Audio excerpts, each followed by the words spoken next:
आप देख रहे हैं एसएनसी आवाज़ सैफी अब्बास के साथ।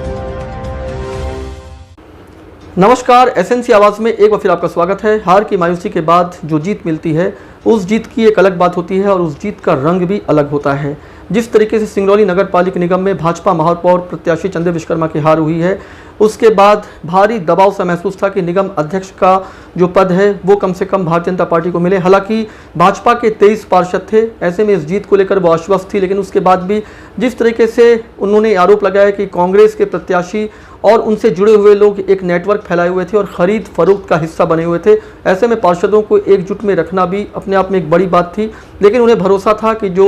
भारतीय जनता पार्टी के पार्षद हैं वो पार्टी की नीति और रीति को अच्छे से जानते हैं और कहीं ना कहीं निष्ठा और ईमानदारी के साथ वो पार्टी के साथ जुड़े हुए हैं। लेकिन फिर भी नगर निगम अध्यक्ष के लिए देवेश पांडे की जीत ये बताता है कि पार्टी में चीज़ें चाहे किसी भी स्थिति में जाएं, लेकिन जो एकजुटता है वो हर हाल में पार्टी के साथ है। और ये आकलन का विषय ज़रूर है कि महापौर प्रत्याशी की हार कैसे हुई, और कमियां हमेशा कुछ ना कुछ सीख देती है और इस सीख के साथ ये मालूम चलता है कि कमियों से कैसे उबरा जाए।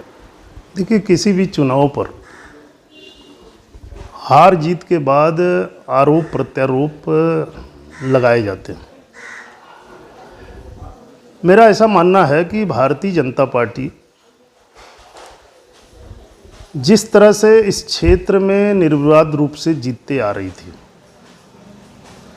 कहीं न कहीं आम जनता ने इस बार हमारे भारतीय जनता पार्टी के महापौर प्रत्याशी को अपने जनादेश को देने में कोई न कोई कमी रखी है।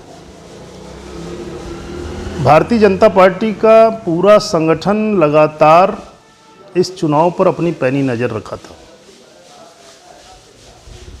लेकिन जो आम जनमानस के बीच में लहर देखने को मिल रही थी, वह लहर कहीं न कहीं आप पार्टी की ओर जा रही थी। भारतीय जनता पार्टी का प्रत्येक पार्षद हमारे प्रत्येक वार्ड पर स्टार प्रचारक के रूप में भारतीय जनता पार्टी को जिताने के लिए लगा हुआ था। यह भारतीय जनता पार्टी की हार इसलिए नहीं कही जा सकती थी कि भारतीय जनता पार्टी के 45 वार्ड के पार्षदों में से हमने 23 वार्ड के पार्षद जीते थे। अच्छा, आप बार बार ये कह रहे हैं कि 23 पार्षद जीते हैं। 23 पार्षदों के जीतने की बात तो समझ में आती है, लेकिन फिर महापौर प्रत्याशी क्यों हार गए? ये जनता का देखिए, यह विषय हार की समीक्षा हम सबों ने कई एंगल से किया है और यह चूँकि भारतीय जनता पार्टी के अंदर का विषय है, मैं इस पर ज़्यादा कुछ प्रकाश नहीं डाल सकता। लेकिन हमने इस हार के पीछे हम कहाँ पर हमारी कमी थी, यह हमने अपने शीर्ष नेतृत्व को बताया है और शीर्ष नेतृत्व को बता करके ताकि हम आने वाले समय में 2023 या 2024 में ऐसी कोई गलती हम सबों से न हो पाए, इसके लिए प्रत्येक भारतीय जनता पार्टी का कार्यकर्ता संकल्पित है कि जो हमसे चूक हुई है उस चूक को हम दोबारा नहीं होने देंगे। आज उसका परिणाम रहा कि हम अपने 23 पार्षदों को जीतने के बाद जो लगातार एक हवा बनी हुई थी कि कांग्रेस के 12 पार्षद होने के बाद कांग्रेस के प्रत्याशी के द्वारा लगातार इस ऐसी दावेदारी की जा रही थी कि हम आने वाले समय में कांग्रेस का नगर निगम अध्यक्ष होगा।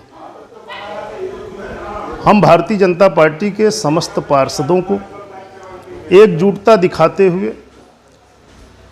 कल हम सबों ने इस पर विजयश्री हासिल किया है। अच्छा, मैं आपसे ये जानना चाहूँगा कि सामान्य सीट होने के बाद भी जिस तरीके से सामान्य प्रत्याशियों को नजरअंदाज किया गया, क्या मेयर का जो भारतीय जनता पार्टी निश्चित ही इस चुनाव में इस बात की भी काफ़ी चर्चा का विषय रहा कि सवर्ण वर्ग के लोग इस बात से आशान्वित थे कि महापौर प्रत्याशी अगर सामान्य वर्ग से हुआ है तो किसी न किसी सामान्य वर्ग को यह टिकट दी जानी चाहिए। लेकिन पार्टी के द्वारा कई सर्वे के आधार पर, अपने यहाँ के स्थानीय जनप्रतिनिधियों के आधार पर और सभी को अपने अभिमत से अवगत करा करके चंद्र प्रताप विश्वकर्मा को टिकट दी गई थी और भारतीय जनता पार्टी का एक एक कार्यकर्ता उस प्रत्याशी के लिए लगने के बावजूद इस नगर पालिक निगम की जनता ने अस्वीकार किया। और जिस तरह से हाव भाव दबाव बनाने की साजिशें चल रही थी, हमने अपने पार्षदों का अलग से शपथ ग्रहण करा करके और समय से भेज करके उसको मत करवाया। उसका परिणाम यह रहा कि हम 23 पार्षद के साथ साथ 3 पार्षद ज़्यादा हमने मत प्राप्त किए हैं। इसका मतलब है कि हमारे भारतीय जनता पार्टी के प्रत्याशी जो देवेश पांडे जी थे, उनके प्रति अन्य पार्षदों का भी रुझान था। अच्छा, एक पैसा चलने की बात जो आ रही थी कि पैसा पार्षदों को दिया जा रहा है उनको अपने फेवर में करने के लिए,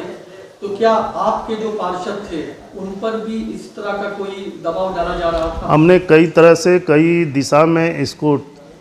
टटोला था, टटोलने का प्रयास किया था। हमारे भारतीय जनता पार्टी की यह संस्कृति नहीं है। जब जब ऐसी स्थिति आई है तब तब कांग्रेस पार्टी के लोगों के द्वारा पैसे दे करके, पैसे देने की योजना बना करके लोगों को तोड़ने का प्रयास किया गया है और हमने उसको रोकने का प्रयास किया था। आपकी बातों से और मुझे जो सुनने में आया कि अगर आप पार्टी ने मुझे सहयोग किया है तो निश्चित ही उन्होंने इस सिंगरौली नगर निगम के विकास में एक दूसरी नींव का पत्थर रखा है। जिस मध्य प्रदेश सरकार जो कि भारतीय जनता पार्टी के नेतृत्व में चल रही है और माननीय मुख्यमंत्री जी ने अपने महापौर प्रत्याशी के प्रचार के दौरान जो इस सिंगरौली नगर निगम के विकास की योजनाएं और सौगात देना चाहते थे आम जनता को, उन्होंने अपने संबोधन में कहा था, अगर वह क्रियान्वित हो सकता था तो नगर निगम अध्यक्ष भारतीय जनता पार्टी का होने पर ही हो सकता था। आज जो अन्य पार्षदों ने भारतीय जनता पार्टी के प्रति अपना समर्पण दिखाया है, मैं यह दावे के साथ कह सकता हूं, मुझे पूर्ण विश्वास है कि नगर निगम अध्यक्ष बनाने के बाद जो हम मध्य प्रदेश सरकार की महापौर के माध्यम से जो सेवा करने की योजना थी, उस योजना को हम अपने नगर निगम अध्यक्ष के माध्यम से अपने इस सिंगरौली की जनता के किए हुए वादों को उनके माध्यम से पूरा करेंगे। इसके लिए मध्य प्रदेश सरकार, माननीय मुख्यमंत्री जी इसके लिए लगातार संकल्पित हैं कि हम कैसे ज़्यादा से ज़्यादा विकास इस सिंगरौली नगर निगम का कर सकें। जिस तरह से अंतिम पंक्ति के व्यक्ति पर भी विशेष ध्यान दिया जाता है, निगम अध्यक्ष में जिस तरह से मंडल अध्यक्ष रहे देवेश पांडे और वो निगम अध्यक्ष बन गए, ऐसे में ये कहा जा सकता है कि कार्यकर्ता अगर निष्ठा से काम कर रहे हैं तो पार्टी जो है उनके लिए भी बेहतर सोच रखती है। निश्चित ही भारतीय जनता पार्टी अंतिम पंक्ति के व्यक्ति को कब नवाज दे, यह भारतीय जनता पार्टी में ही संभव है। जहाँ तक देवेश पांडे जी की बात है, मैंने अपने देखते देखते मंडल का महामंत्री, युवा मोर्चा का प्रदेश कार्य समिति सदस्य, मंडल के जयंत मंडल के अध्यक्ष के रूप में और पिछले सत्र में पार्षद का कार्यकाल, जिन्होंने बहुत ही अच्छे ढंग से एक लोक निर्माण विभाग MIC के सदस्य के नाते इस क्षेत्र के विकास में कहीं न कहीं उनकी अहम भूमिका थी।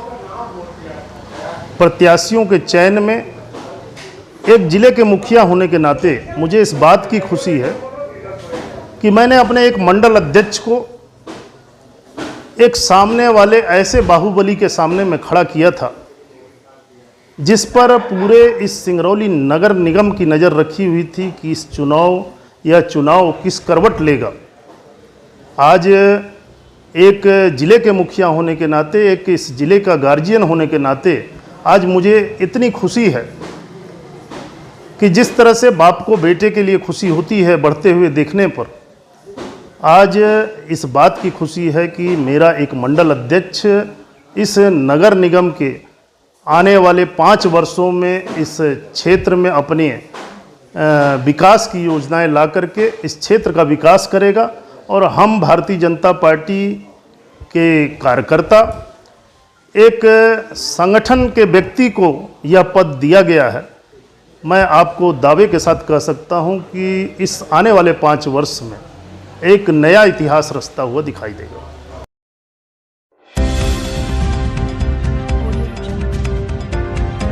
आप देख रहे हैं SMC आवाज़ सैफी अब्बास के साथ।